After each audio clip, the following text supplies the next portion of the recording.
Hello, my name is Jean-Baptiste Fressoz. I'm an historian of technology, historian of science, historian of the environment, and I'm working at the CNRS in Paris.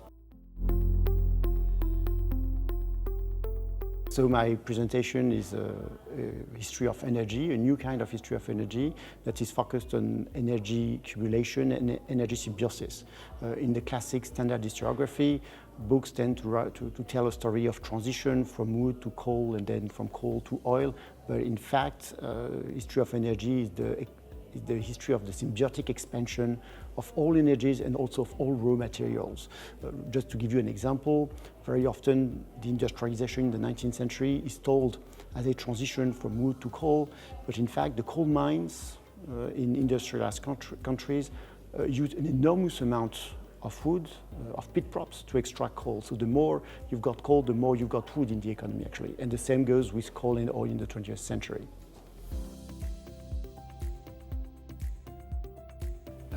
I think one key lesson from history of energy and material is that raw materials are never obsolete.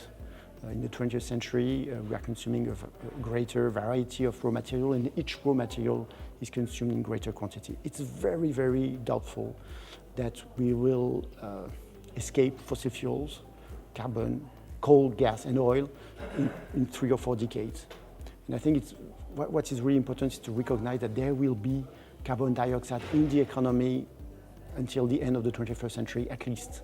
So the key question for economists is not to imagine fantasy world without fossil fuels in 3 decades.